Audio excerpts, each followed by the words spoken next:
I know you're drawing near as I worship.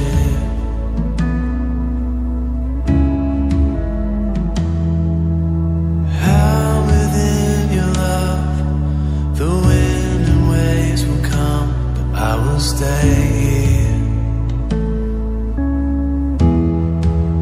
I lift my hands to heaven, hear my heart surrender.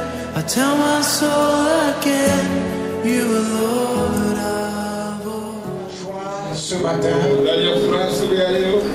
parce que pour nous c'est un jour d'une grande commémoration. Et la commémoration d'aujourd'hui, c'est elle qui fait l'objet de la venue de Jésus-Christ sur la terre. Nous sommes en train de célébrer la Pâque. Amen. Que Dieu soit loué. Et que Dieu soit béni pour la Pâque. Nous avons parlé de cela depuis mardi. Particulièrement cette année, j'ai voulu aller en détail afin de tirer des leçons qui sont contenues dans toute la marche de la vie de Jésus jusqu'à sa mort à la croix.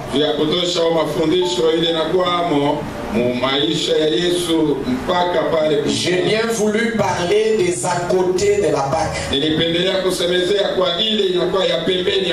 Parce que souvent quand nous parlons de la Pâque, nous voyons juste la mort et la résurrection de Jésus-Christ. Et pourtant dans la Bible, il y a beaucoup de choses qui ont accompagné la mort et la résurrection de Jésus-Christ.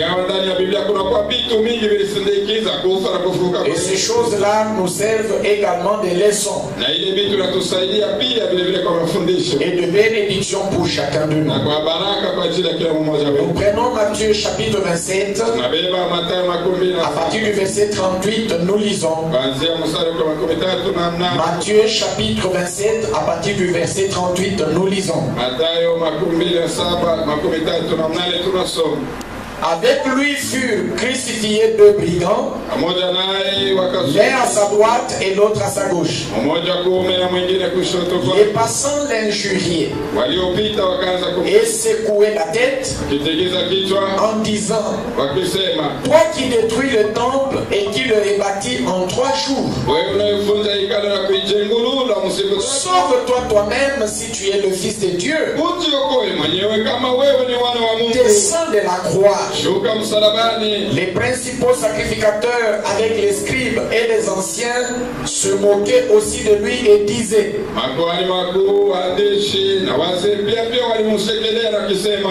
il a sauvé les autres et il ne peut se sauver lui-même. Si le roi d'Israël, qu'il descende de la croix et nous croirons en lui. Il s'est confié en Dieu. Que Dieu le délivre maintenant s'il l'aime. Car il a dit: je suis le Fils de Dieu. Les brigands crucifiés avec lui l'insultaient de la même manière. Depuis la 6e heure jusqu'à la 9e, il y eut des ténèbres sur toute la terre. Vers la 9e heure, Jésus cria d'une voix forte: Eli, Eli, lama sabachthani. C'est-à-dire, mon père, pourquoi m'as-tu abandonné? Quelques-uns de ceux qui étaient là l'ayant entendu dire: il appelle Élie. Et aussitôt l'un d'eux courut prendre une éponge qu'il remplit de vinaigre.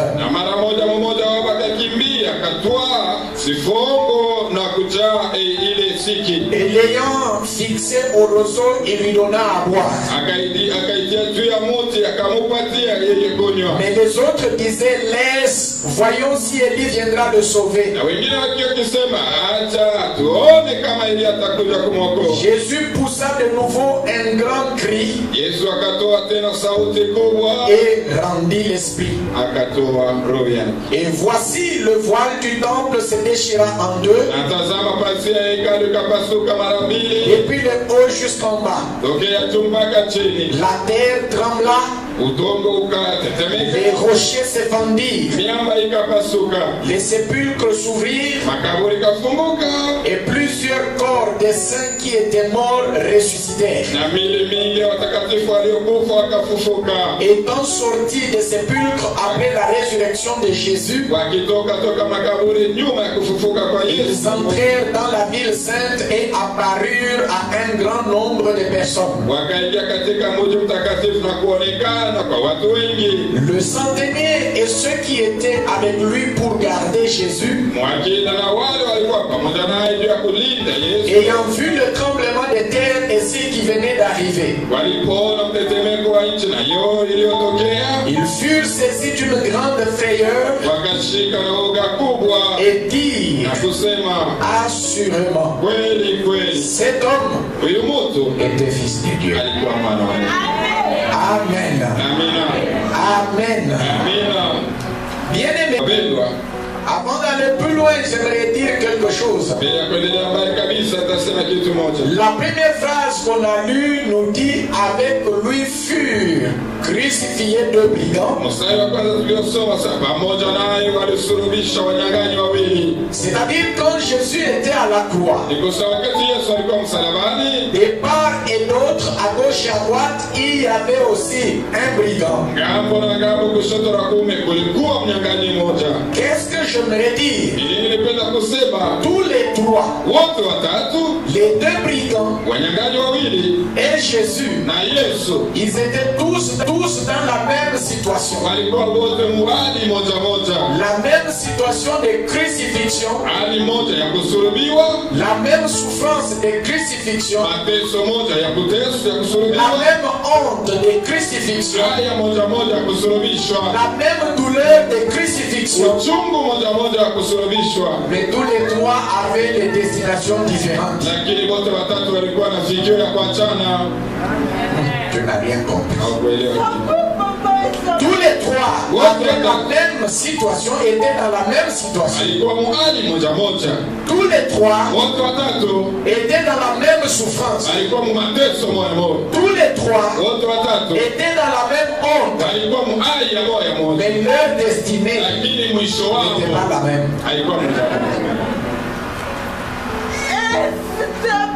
Leur destination n'était pas la même. Qu'est-ce que j'aimerais te dire? Nous pouvons être tous dans la même situation. Nous pouvons être tous dans la même souffrance. Nous pouvons être tous dans la même honte. Mais les destinées ne sont pas les mêmes. Et même les destinations de nos vies ne sont pas les mêmes. Nous pouvons avoir tous la même souffrance, mais nous n'aurons pas les mêmes résultats. Nous pouvons avoir tous la même condition de vie, mais les destinations de nos vies ne sont pas les mêmes. C'est pourquoi j'aimerais attirer ton attention, mon frère, ma soeur. Toi qui vis au pluriel, tu vis au pluriel. C'est-à-dire quoi? Nous tous nous souffrons. C'est la situation générale. C'est difficile pour tout le monde. Non, mais même tel est dans la même situation.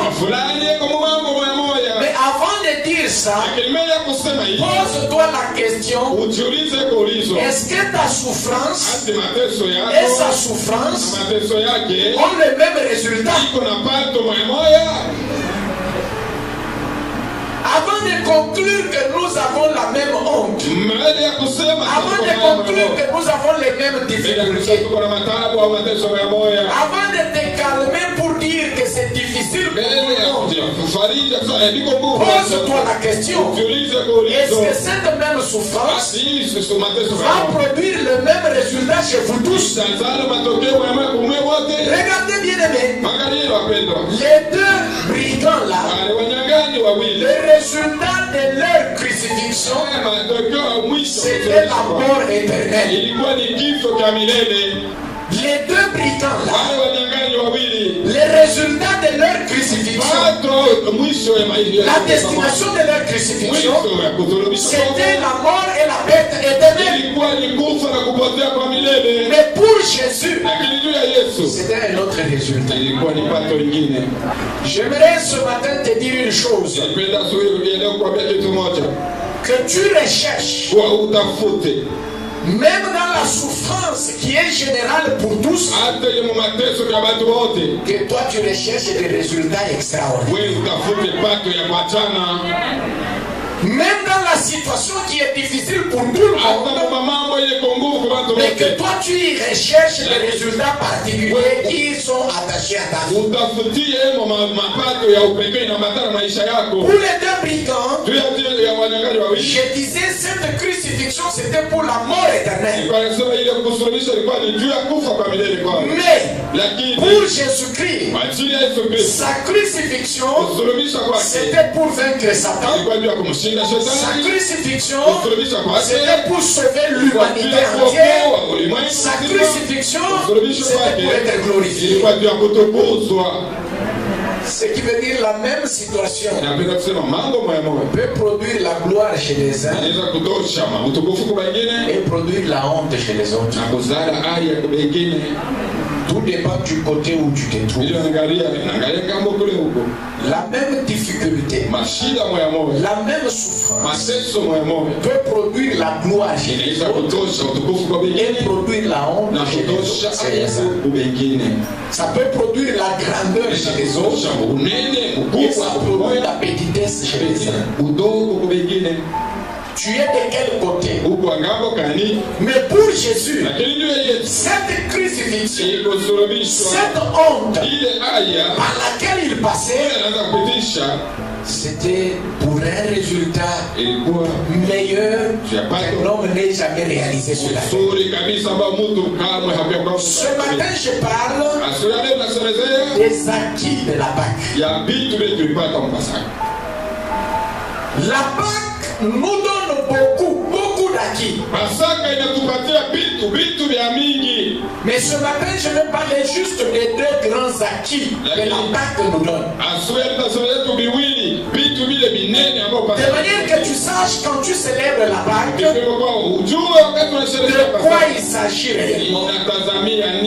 Vous savez, pour qu'une fête soit faite, ou je dirais autrement, la grandeur d'une fête est déterminée par ce message que cette fête apporte. Je reprends. La grandeur d'une fête dépend de la grandeur du message que cette fête-là révèle. Si tu ne comprends pas la grandeur du message qu'il y a dans la fête, la grandeur qu'il y a dans un événement ou la grandeur d'un message qu'il y a dans un événement, même quand tu célèbres cet événement,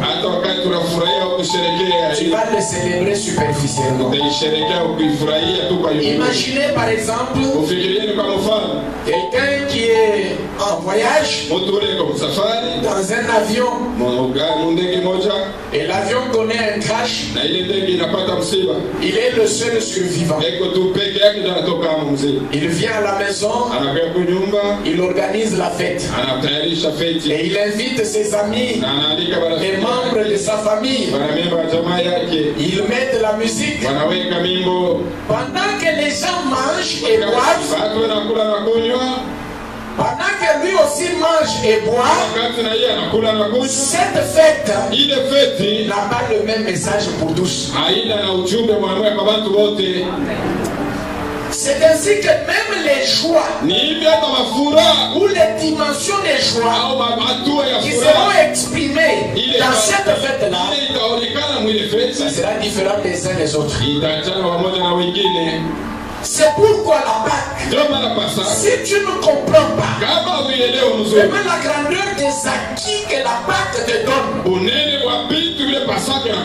c'est pourquoi ça va passer inaperçu. Chaque fois que je parle de la Pâque, je ne cesse de dire que la Pâque tire ses origines depuis l'Égypte, et après qu'Israël soit sorti de l'Égypte,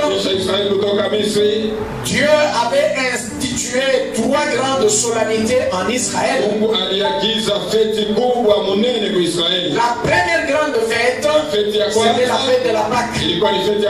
Israël commémorait sa sortie de l'esclavage de l'Égypte vers Canaan. Et la deuxième grande fête, c'était la fête des tabernacles. Lors de cette fête, tous les Israélites sortaient de leur maison. Ils construisaient des petites huttes, soit dans la parcelle de sa maison, soit sur la toiture de sa maison, soit dans les parvis du temple. Ils faisaient 7 jours vivant dans ces petites huttes. Oui, des petites cabanes. C'était pour se souvenir des 40 ans qu'ils avaient passé dans le désert. Parce que vous savez bien aimé, la vie chrétienne, c'est aussi une vie de souvenirs. Si tu commences à mener ta vie sans souvenir, tu risques d'être un mauvais chrétien. Souviens-toi d'où Dieu t'a tiré. Souviens-toi comment Dieu t'a sauvé. Souviens-toi comment Dieu t'a soutenu. Souviens-toi comment Dieu a préservé ta vie. La vie chrétienne, c'est une vie de souvenirs. Un homme qui commence à vivre sans souvenir, il va devenir ingrat. Il ne saura pas être reconnaissant à l'égard de Dieu. Dieu voulait qu'à chaque année, à la période de la Pâque, la toute puissante main de Dieu l'a sorti de l'esclavage de l'Égypte pour lui donner Canaan comme territoire. Non seulement ça, Dieu voulait qu'Israël se souvienne lors de la fête des tabernacles comment il a traversé 40 ans dans le désert. Dieu l'a nourri de la manne, Dieu a fait couler de l'eau du rocher. Dieu ne voulait pas qu'Israël oublie cela. Et la troisième fête, c'était la fête de moisson. Plus tard, on a appelé ça Pentecôte. Chaque fois qu'Israël arrivait à la période de la moisson, à cette fête, chaque Israélite qui moissonnait devait amener ses prémices devant le Seigneur dans le temple. Et lorsqu'il amenait ses prémices, il prononçait une phrase en disant: voici, j'étais esclave, Dieu m'a délivré, il m'a donné le pays, je l'ai possédé, j'ai cultivé, j'ai travaillé, et aujourd'hui j'ai des résultats que je montre à Dieu. Voilà les 3 fêtes, ou les 3 grandes fêtes qui étaient à Israël. Écoutez bien aimés, pour nous la Pâque, c'est la plus grande fête des chrétiens. Amen. Alors je disais que pour nous, la Pâque a des acquis. La Pâque vient nous apporter de grands messages. messages. Aujourd'hui, je parle de deux seulement. Amen. À partir du verset 53, lorsque nous lisons la Bible plutôt dans Ésaïe 53, le verset 12, la Bible dit, il a été placé au milieu des malfaiteurs. Il s'agissait de Jésus. Cette prophétie a été donnée plus de 700 ans avant que Jésus ne soit né. Et c'est pourquoi Jésus devait être crucifié entre ces deux brigands. C'était pour accomplir la prophétie.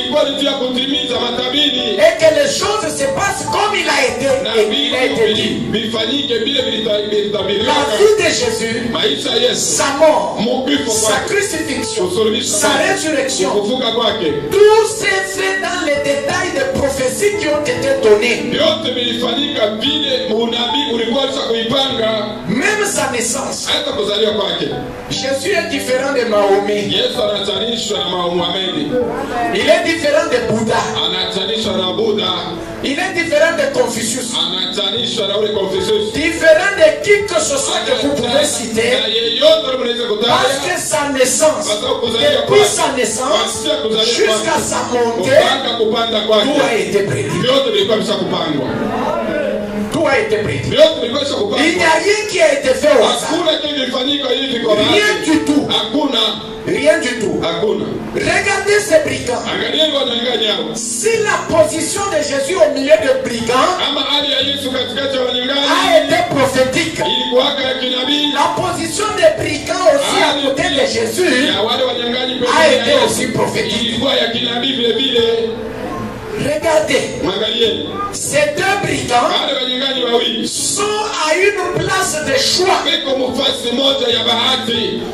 Une place que les fils de Zébédée sont allés demander avec leur mère. Ils sont allés dire à Jésus, permets quand tu reviendras dans ta gloire que mon fils vienne s'asseoir à ta gauche et l'autre à ta droite. Pour la gloire, n'est-ce pas? Mais ces malfaiteurs étaient à gauche et à droite de Jésus pour leur Père éternel. Qu'est-ce que j'aimerais te dire? Il y a des gens qui sont même à la droite de Jésus, mais pour leur perte. C'est pour te dire, il y a des gens qui sont même dans l'église, dans la présence de Dieu, mais Dieu ne les connaît pas.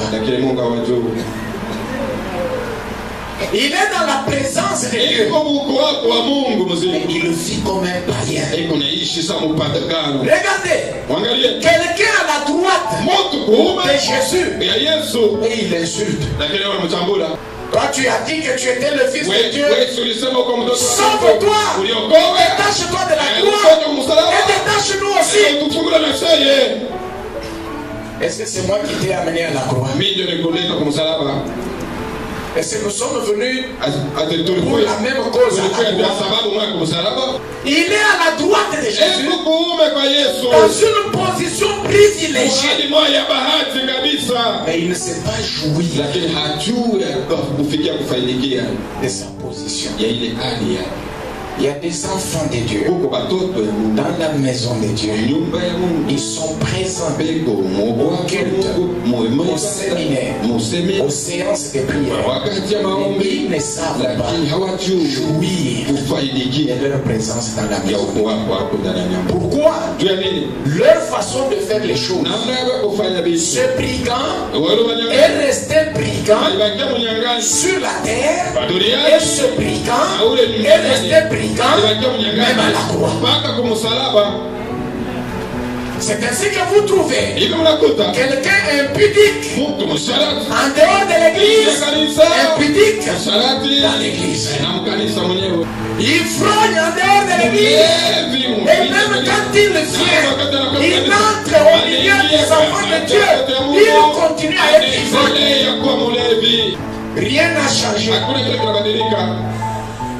L'église lui sert comme un lieu de balade. L'église lui sert comme un lieu de scoutisme. Il n'y a rien qui change dans sa vie. Rien qui change dans sa façon de vivre. Rien qui change dans sa façon de faire les choses. Il est le même comme il était dans le monde et il poursuit son monde. Dans l'église. C'est triste. C'est vraiment triste.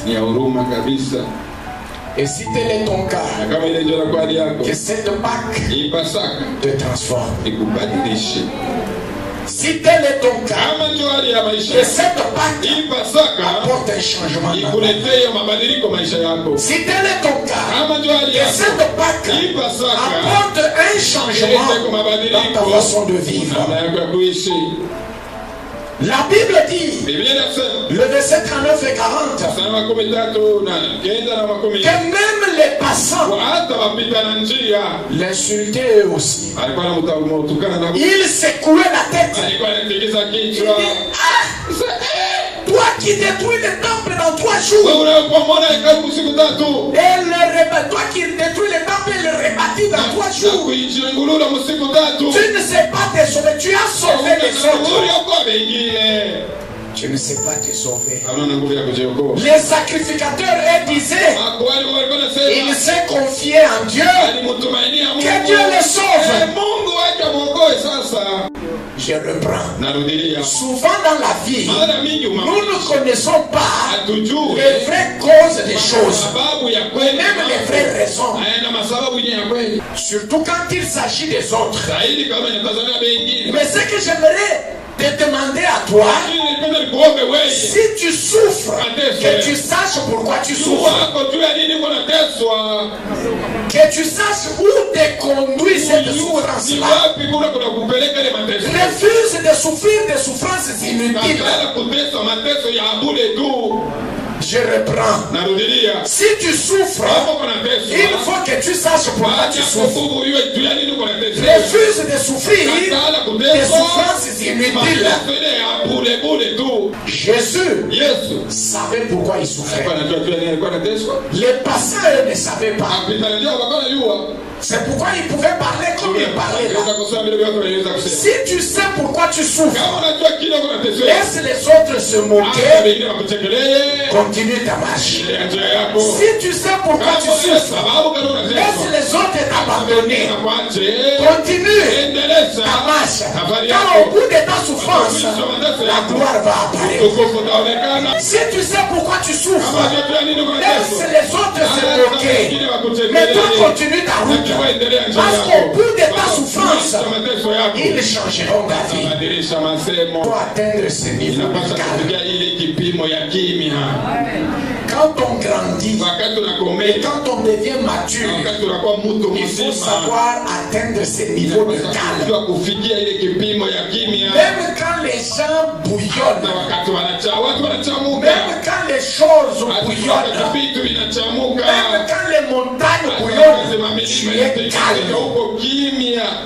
Les gens parlent, les gens rient, les gens se moquent, tu es calme. Dis à celui qui est à ta gauche, à ta droite, je ne sois pas comme une allumette. Dis-lui encore, ne sois pas comme une allumette. Capte-toi. Capte-toi. Jésus. Les gens passent qui ne connaissent rien. Vous savez, la Bible dit,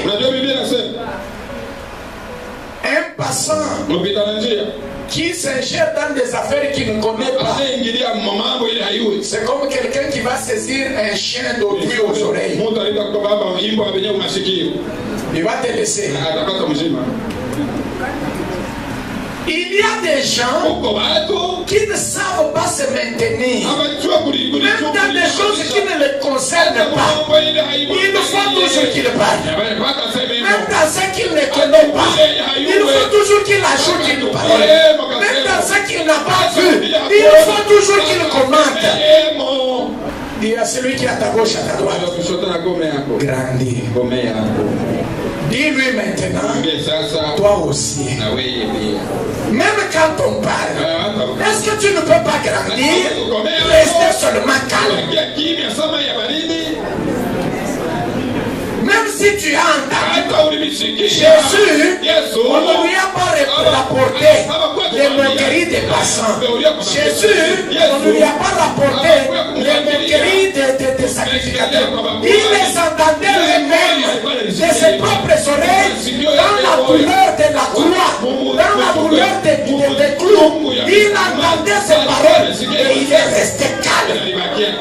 On n'est pas venu lui dire, comme toi là, est-ce que tu as entendu ce que l'autre a dit? Est-ce que tu as entendu? Est-ce que tu as vu même les yeux qu'il a fait?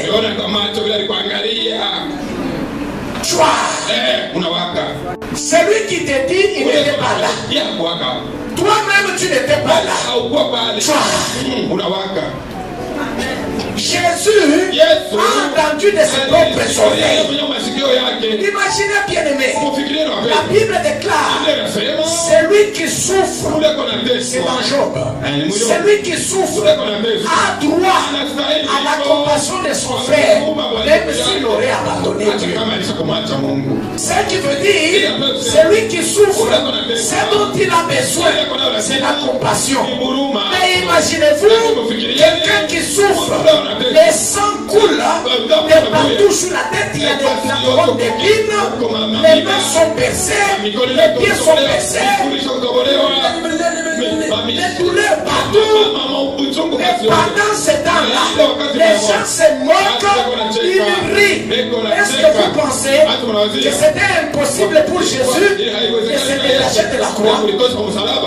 Vous pensez qu'il était impossible? Il pouvait se détacher de la croix et puis s'y retourner encore. Il était capable. Mais il est resté calme. Vous savez, il y a une grande victoire dans le calme. Il y a une grande victoire dans le silence.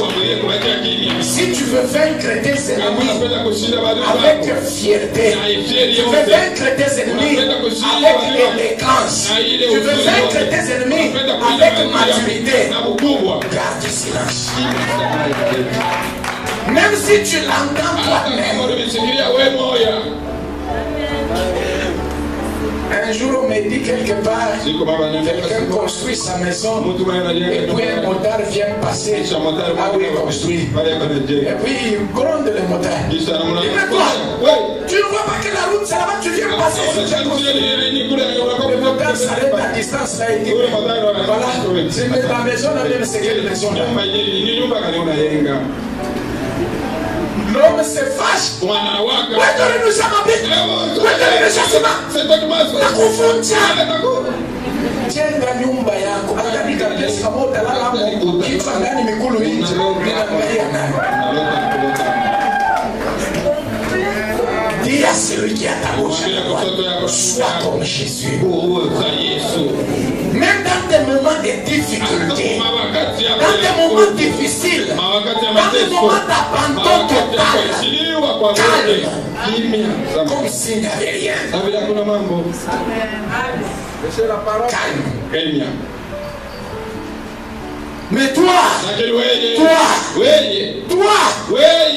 même si tu n'as pas le transport, nous devrons transpirer pour aller suivre celui qui a parlé. Mais quand on te dit viens évangéliser, le soleil vraiment c'est joli ici. Attention, l'hypotension est jolie, mais quand il faut suivre celui qui a parlé, quand l'hypotension tu n'as pas l'hypotension des sabots. Il s'est confié en Dieu. Que Dieu le sauve. S'il l'aime, vous savez, à un certain moment de la vie, on entendra tous ces choses ici. À un certain moment de la vie, surtout quand les choses sont difficiles et tu es zélé pour les choses de Dieu, les gens te diront ça. Les membres de ta famille te diront ça. Tous les jours à l'église. Il est là, il donne la famille. Il est là tous les jours. Il est là, on a chassé les enfants de l'école. Mais que Jésus paye. Tu entendras ces choses.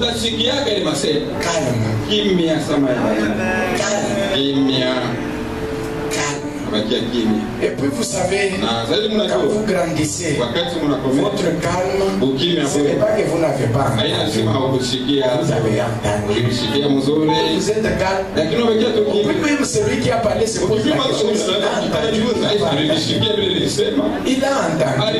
Mais seulement il est mature. Il reste calme. À un certain moment, la Bible déclare, Jésus pousse un grand cri. Eli, Eli, lama sabachthani. Écoutez bien aimé, si Jésus a pleuré à cause de la souffrance, c'est normal que tu pleures. C'est normal que je pleure. Mais tiens bon, si tu sais pourquoi tu souffres, les résultats seront. Malgré cela, Jésus a tenu. Il a tenu jusqu'à la fin. Rien ne l'a perturbé. La Bible déclare, après un temps, il pousse un grand cri et il meurt. Il te rend l'âme. Dis à celui qui est à ta gauche, à ta droite, c'est là que les choses ont commencé. Il y a toujours un moment où les choses vont commencer. Je te dis dans ta vie, il y a toujours un moment où les choses vont commencer.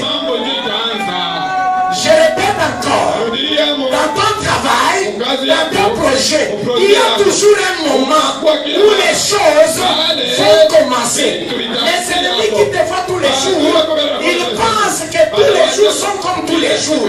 Il viendra un jour où les choses vont commencer. La Bible déclare, depuis la 6e heure jusqu'à la 9e heure, obscurité totale. Ça ne s'arrête pas là. Quand Jésus rend l'âme, les tremblements de terre, la terre tremble, les rochers s'effondrent, les morts ressuscitent.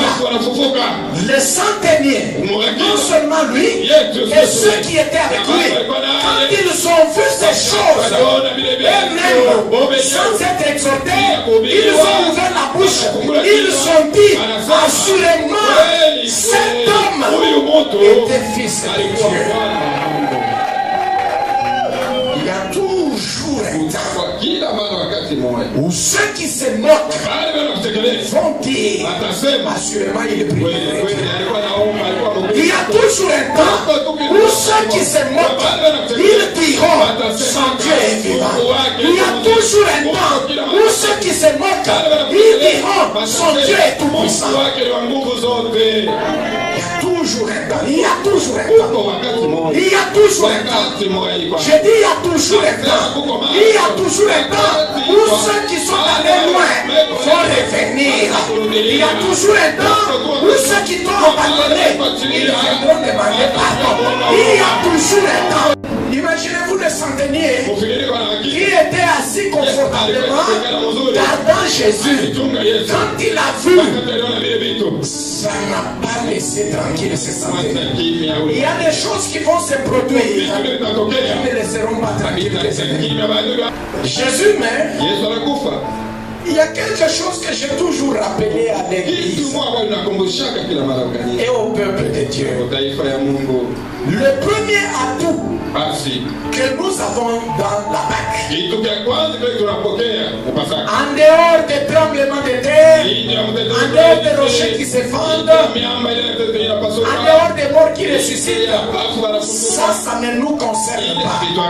Mais le verset 51 nous dit, et voici, le voile du temple se déchirant depuis le haut jusqu'en bas. La terre tremblante, les rochers se fendirent, ça c'est pas un problème. Le déchirement du voile. J'ai dit le déchirement du voile. Bien aimé, le déchirement du voile est venu résoudre un problème qui datait depuis des générations. Un problème qui avait connu l'humanité depuis les jardins d'Éden.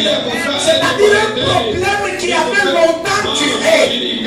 C'est-à-dire, depuis les jardins d'Éden, l'homme avait perdu le chemin pour aller vers Dieu. Ce n'était plus possible pour l'homme d'aller vers Dieu. Et celui qui avait fermé cette porte, c'est Dieu lui-même. La Bible dit, quand il ferme, qui peut ouvrir? Qui peut ouvrir? Mais regardez bien aimé, la plaque est venue ouvrir même ce que Dieu a fermé. C'est pourquoi en tant qu'enfant de Dieu, bien aimé, nous n'avons pas besoin de nous bousculer avec les gens. Par moment, laisse les ennemis tranquilles. Qu'ils restent ennemis.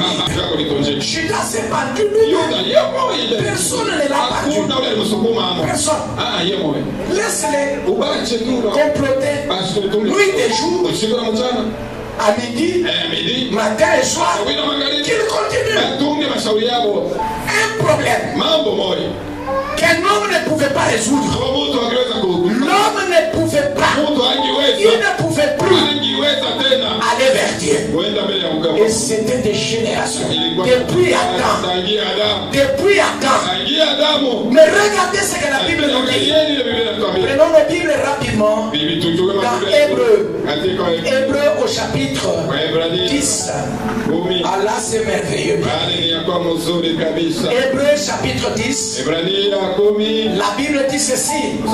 Au verset 19 et 20. C'est merveilleux. La Bible dit ceci.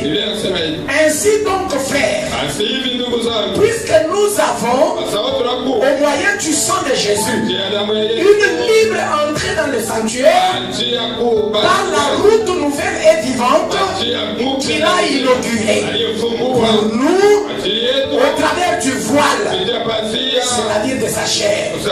Je l'ai lu dans la version, surtout la version parole vivante. Ça me plaît beaucoup. Ainsi donc, mes frères, parce que Jésus a versé son sang, nous avons un libre accès au sanctuaire éternel. Sa mort nous donne l'assurance de pouvoir pénétrer dans le lieu très saint. Il en a frayé le chemin. Frayer le chemin pour atteindre le but. Jésus, c'est lui le plus grand frayeur des routes. C'est lui le plus grand frayeur des chemins. La Bible dit, il a frayé un chemin nouveau par sa mort. Il y a un chemin nouveau frayé. Écoutez bien aimé, il est temps maintenant pour toi de marcher sur les chemins nouveaux. Je le déclare pour toi. Il est temps que tu marches sur les chemins nouveaux. Il est temps, mon frère, il est temps, ma soeur, que tu marches sur des chemins nouveaux. Et ces chemins nouveaux, des chemins sur lesquels tu n'es jamais passé. Nous entrons avec assurance dans la présence du Père. L'homme a eu solution à un problème des générations. Dans ta vie, mon frère, dans ta vie, ma soeur, quel est le problème qui te fait mourir là? Ça fait des années. C'est peut-être depuis tes grands-parents. Ce problème est dans la famille. Depuis tes parents, ce problème est dans ta famille. Depuis ta jeunesse, ce problème est dans ta vie. Aujourd'hui, que tu célèbres la Pâque, ce problème doit trouver solution. Il y a un chemin nouveau que Christ a fait. Et par ce chemin nouveau, il a résolu un problème qui datait de très longtemps. Un problème qui était impossible. Même là où Dieu avait signé, lui-même il a signé. Il a dit ici, c'est fini. Fermez le chemin de la vie. Il place même le chérubin avec une épée flamboyante. L'homme ne pouvait plus passer par ce chemin. Mais Jésus, il a frayé ce chemin. Le deuxième acquis que la Pâque nous donne, la Bible nous dit clairement, correctement, lorsque nous continuons avec la lecture, vous allez continuer même à la maison avec Matthieu 26 et Matthieu 27 jusqu'à 28. C'est là qu'il y a tout ce que je suis en train de dire.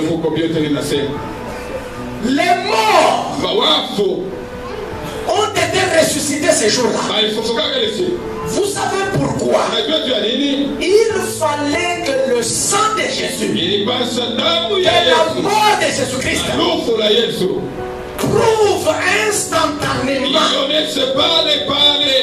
son œuvre et son résultat. La plus grande force de Satan se trouve dans la mort. La plus grande force de Satan se trouve dans la mort. C'est pourquoi Jésus ne pouvait pas vaincre Satan sans le suivre dans la mort. La plus grande prison de Satan, c'est dans la mort. Jésus ne pouvait pas nous libérer sans le poursuivre jusque dans la mort. C'est comme qui dirait, tu es en train de poursuivre ton ennemi, il fuit, et lui il va se cacher dans une fosse sceptique. Tu le suis même là-bas, tu le frappes même là-bas, et puis tu en sors victorieux. C'est pourquoi le jour où il rend l'âme, automatiquement la prison de la mort s'ouvre, la bouche de la terre s'ouvre, et le mort en sort. Il fallait qu'il y ait des preuves. Il fallait qu'il y ait des preuves. Que le ciel voie qu'il y a des preuves dans la mort de Jésus. Que le monde démoniaque voie aussi qu'il y a des preuves dans la mort de Jésus. Les morts ressuscitent. Satan est vaincu. La mort est vaincue. Satan est vaincu et la mort est vaincue. Il prend, il récupère même la clé du séjour des morts. Il sort avec cette clé. Il sort avec cette clé. Et c'est pourquoi la Bible dit il a la clé de la maison de David. Quand il le ferme, même Satan ne peut pas ouvrir. Quand il l'ouvre, même Satan ne peut pas faire. C'est pourquoi, pour terminer, nous lisons Colossiens chapitre 2. Colossiens chapitre 2 et le verset 14 et 15. La Bible dit ceci. Au verset 14. Il a effacé l'acte dont les ordonnances nous condamnaient et qui subsistait contre nous. Et il a détruit en le clouant à la croix. Il a dépouillé les dominations. Il a dépouillé les autorités. Il a dépouillé les principautés. Il les a livrés publiquement en spectacle en triomphant d'elle par la croix. Tu n'as rien compris. Parmi nous, il y a quelqu'un qui a déjà été condamné dans un tribunal, au parquet par exemple. Il y a un jugement. Ce jugement, quand il est rendu, les décisions qui sont prises sont écrites. Et on vient, on les publie. Personne ne peut plus annuler ces décisions-là. La personne va en prison. Voici ce que Jésus a fait. Satan lui aussi, malin qu'il est, il a fabriqué un tribunal et il a condamné l'homme. Et l'ayant condamné, il garde bien ce document de condamnation. Jésus, quand il vient, il n'a pas détruit les jugements seulement de Satan. C'est là que l'œuvre que Christ a accomplie est toute puissante. Le jugement que Jésus a détruit, y compris le jugement de Dieu. Dieu avait déjà condamné l'homme et ne plus le voir dans son présence. Jésus a annulé ce jugement. Satan avait déjà condamné l'homme à la malédiction. Jésus a annulé ce jugement. Il détruit d'abord, il déchire le document qui était écrit sur la condamnation. Il le déchire. Il ne s'arrête pas là. Parce que si tu déchires le document, tu laisses celui qui l'a écrit. Il va réécrire. Il va réécrire. Il déchire. Il le suit maintenant. Satan. Dieu avait accordé déjà sa miséricorde. Il a accepté que l'homme est libéré. Il regarde Satan. Il risque de réécrire. Il saisit les autorités. Il saisit les dominations. Il saisit Satan lui-même. La Bible déclare qu'il les a dépouillés publiquement. Il les a dépouillés. Quand Jésus est mort, ce n'était pas en cachette. Bien aimé, Jésus est mort publiquement. C'est-à-dire Satan a été dépouillé publiquement. Publiquement. Qui ne te tire pas en cachette pour te dire quoi que ce soit. C'est publiquement qu'il a été dépouillé. Non seulement dépouillé publiquement, et puis Jésus vient avec lui en le traînant. Il est libre publiquement pour que tout le monde voie qu'il a été dépouillé. Cette scène ne devait pas se passer sur la planète Mars. Ça devait se passer sur la terre. Là où il y a des gens que Jésus avait dominés, que Satan avait dominés. Là où il y a des gens que Satan avait liés. C'est là que sa honte devait se consommer. Là où il y a des gens que Satan avait liés. C'est là que sa honte devait se consommer. Un jour, je crois, Papa Willy, 2 minutes. Aujourd'hui, ce temps,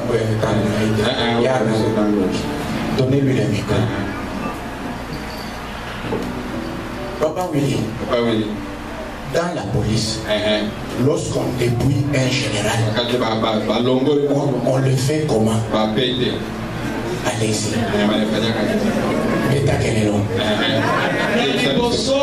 Ya kwanza makoyana yena parade mbele ngai tena bini liboso na bino mbele ya parade likubira kusema mbele nyo so bazali liboso soda bote na bakana yeko azalaki general tena ye banatisi ya ngomala bana muvalisha mango yake kwa general oya kobamba ye kolongola ye yango ule batamuko wana kaporalo ule polisi wa mwisho akoya asiye na mapeka anambeba anambamba mabeka benda yango na makasi yote mbili asima na yango kisha anamupika upe anampika chini anambeba sana mbangu hivi bamba kumtosha nje ya kamba là, et il y a un polo.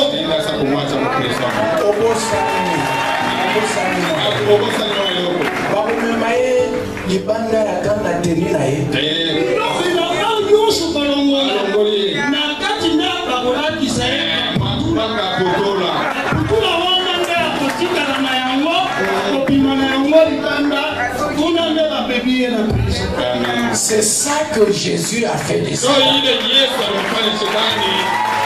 Bible dit, la nature ne peut même pas vous enseigner. Ce qui veut dire, Satan est comme Kaputula. Est comme Kaputula. Donc il ne peut rien faire contre toi.